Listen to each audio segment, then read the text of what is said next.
Well, thank you for staying with us for the news. In our first story, about 200,000 gas cylinders have been locked up in a cylinder manufacturing company under the government's one district, one factory policy. The factory, located at Ewutu-Breku in the central region, is facing foreign competition that has grounded its operations. Managers of the factory are livid over what they describe as government's inertia towards the growth of local companies. Here are excerpts of our latest Hotline documentary, One District, Some Factories. The woes of the one district, one factories are not limited to Casa de Europa and Petersfield and Rail Group Limited. There are dozens of such factories across the country that are in the same state as the ones in the central region. Ghana has been importing cylinders for many years. But this huge importation of cylinders should have changed with the establishment of the cylinder manufacturing company located in the Ewutu-Breku district. When we did all the analysis, looking at the benefits that they were giving us, at the end of the day, our cost per unit of the product came even lower than what those who were importing from China were actually getting. So immediately we began our operations and we put our price out.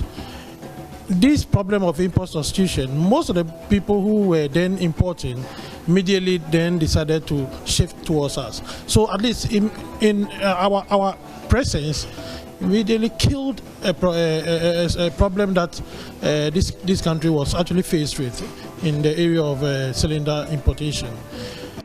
The patronage of the cylinders was huge, but today the company is out of business. Philip Asifwa is the CEO of the company. Immediately we began our operations and we put our price out. This problem of import substitution, most of the people who were then importing immediately then decided to shift towards us. So at least in our presence immediately killed a problem that this country was actually faced with in the area of cylinder importation. And so now if you come to our factory, boss, you'll be shocked. We are now getting to almost close to 200,000 cylinders. We cannot send one out because of what these guys are doing. These Chinese, they just came in, took over the market, cut the price down, and probably they are doing this for some time. So they realize that the Ghanaian factories have died down. Once we die down, they will come back. And what that means also is that in the future, 2 years from today, don't be surprised that they will be in charge of cylinder production in this country. And when we are suffering, we are struggling, we are talking about exchange rate challenges, they will pack their dollars and take it away. In times like this, when a Ghanaian from Okanshi has set up almost a $10 billion factory. So that is the challenge we are faced with. Philip Asifwa paints a gloomy picture about their investments.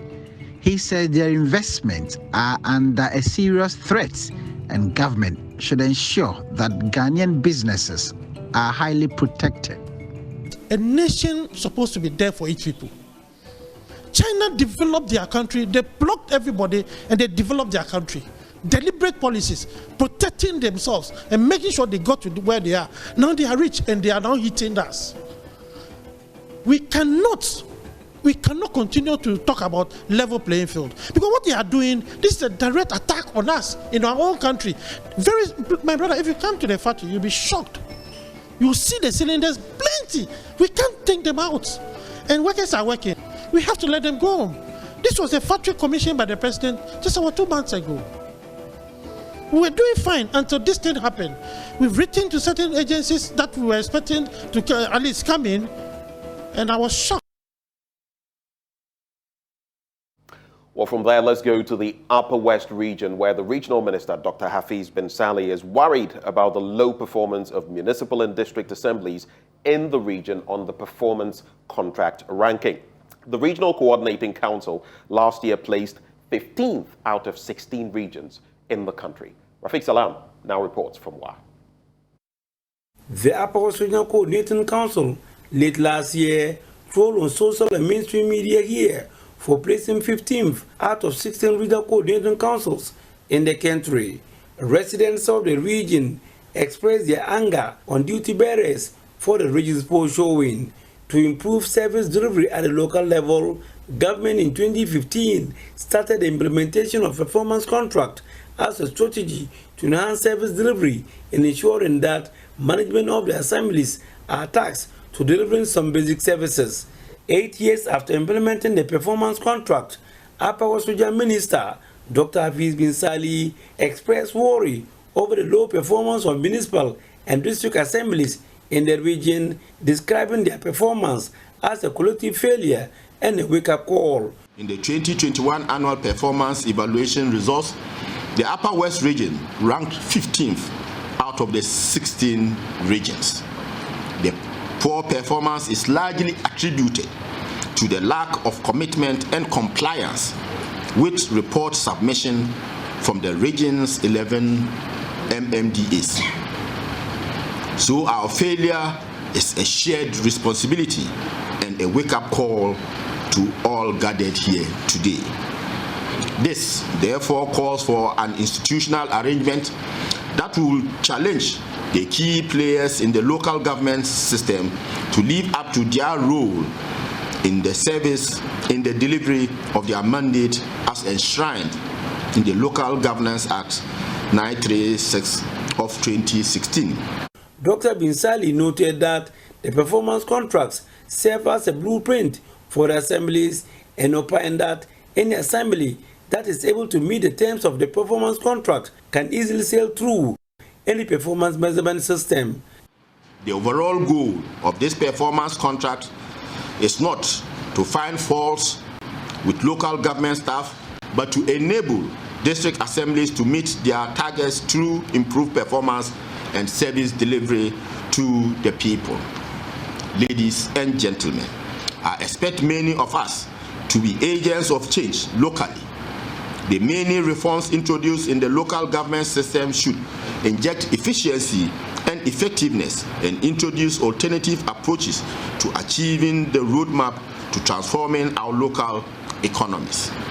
I have found that we can make these reforms more effective if the various actors show commitment to the conditions of the contract. I therefore wish to urge you to show commitment to whatever you are doing, since the beneficiaries are the very citizens that employ us to serve. The minister concluded with his advice for the MDCEs in the region. I would like to renew my appeal to MMDCEs to provide the political commitment and ensure that the required resources are made available to the staff for the execution of the planned programs and projects of the assemblies as contained in their annual action plans and these performance contracts that we are signing today. Reporting for Joy News, Rafik Salam. Wow. Let's go international now. And the Ghana Boundary Commission and the Boundary Commission of Burkina Faso have agreed to reaffirm all destroyed boundary pillars along their international boundaries by restoring them to their former state. Speaking at the closing ceremony of a two-day meeting between the Boundary Commission of the two countries, National Coordinator of the Ghana Boundary Commission, Major General Emmanuel Kotia, said the reaffirmation exercise and the subsequent sensitization of the local communities would help prevent boundary disputes. Maxwell Akakpo has more from Ouagadougou in Burkina Faso. First meeting between the two countries was at Paga in 2021.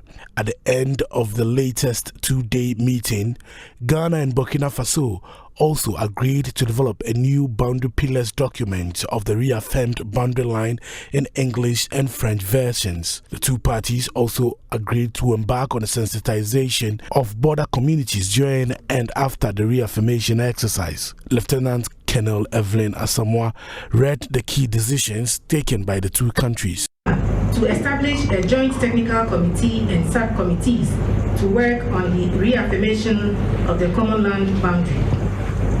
2. To compile and share existing legacy documents of boundary pillars between the two parties. 3. To conduct joint reconnaissance along the common international boundary line as part of the reaffirmation.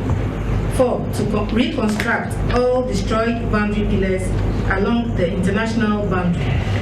5. To produce a map of existing and reconstructed pillars. 6. To develop a new boundary pillar document of the reaffirmed boundary line in English and French versions. National Coordinator of the Ghana Boundary Commission, Major General Yimano Kotia, said the reaffirmation exercise and the subsequent sensitization of the local communities will help prevent boundary disputes. And there are a lot of advantages in doing this. One, to prevent a lot of boundary disputes.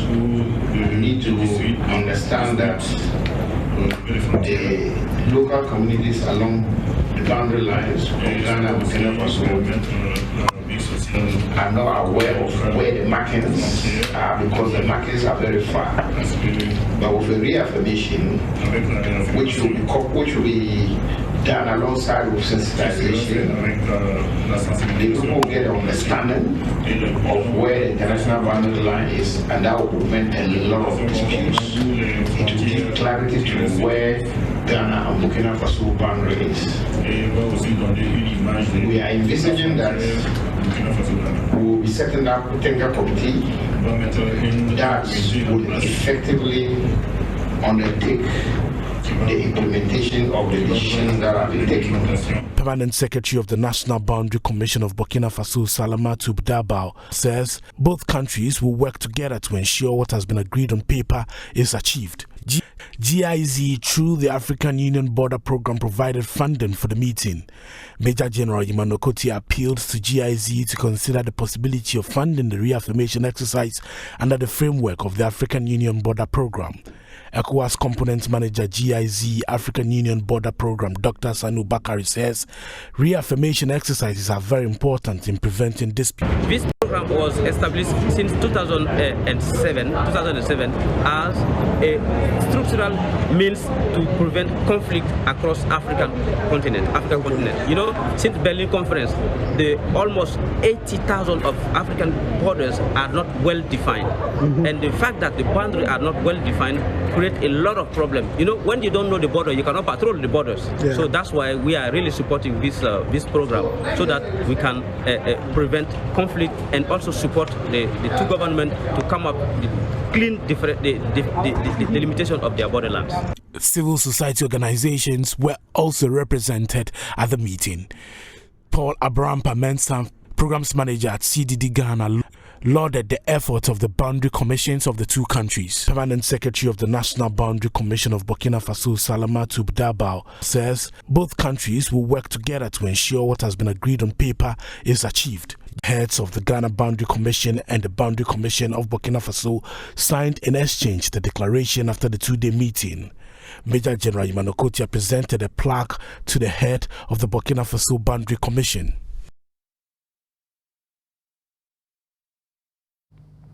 Well, to cap off the news, we go to the Ashanti region, where more than 100 female waste collectors in that region have been equipped with financial and livelihood enhancement knowledge to positively impact society. These beneficiaries, who are members of the Waste Pickers Network, were encouraged to treat waste collection as a reliable source of income and protection of the environment. There is more in this report. Ghana generates about 840 tons of plastic waste every year, of which only about 9.5% is collected for recycling.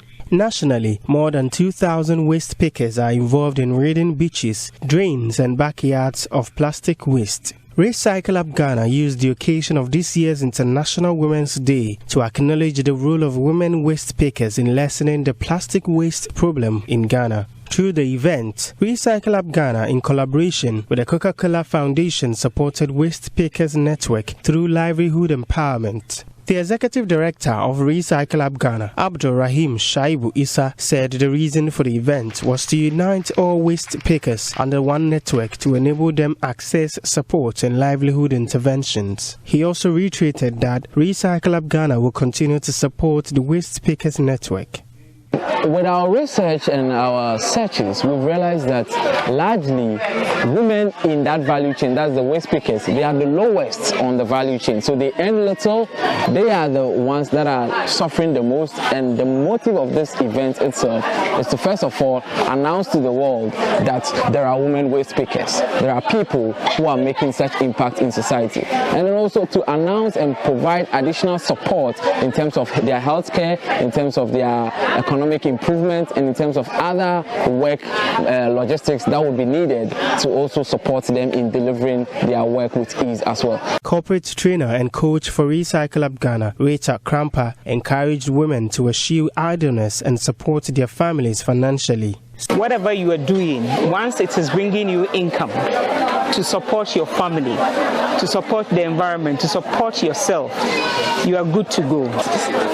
Laziness always leads to sickness. So if you are able to work to earn something for yourself and for your family, I think you are part of the financial circle of your family, and you are happy yourself that if I need something small, I can buy it without relying on maybe somebody sending me momo before I eat. Side attractions of the event included a free health screening and mass sensitization based on the United Nations theme for the 2023 Women's Day campaign, Embracing Equity. The event was under the theme celebrating the role of female waste pickers, key players in environmental sustainability. Beneficiaries were awarded cash prizes and souvenirs and received some medication donated by Poco Pharma Limited. They shared their happiness on the role Recycle Up Ghana is playing in their lives. So when you put it now, we are when you be here, a cacra, and no my send now, my and Wayne, in set a bed chamber, a bedoswa abrosa. The Queen Mother of Fumesa, Nana Ama Obia, advised the women to take good care of their health. She commended them for their efforts in building a cleaner Ghana and praised Recycle Up Ghana for building capacity of the waste pickers network. Recycle Up Ghana aims to educate young people, create awareness, and co-create local solutions to the plastic waste problem in Ghana. For Joy News, Kwesi Debre's report, read to you. And that, on that environmental note, we cap off the news. But coming up next, we're joined by Bobby Banson, the lawyer, as we dig into the newspapers. Do stay.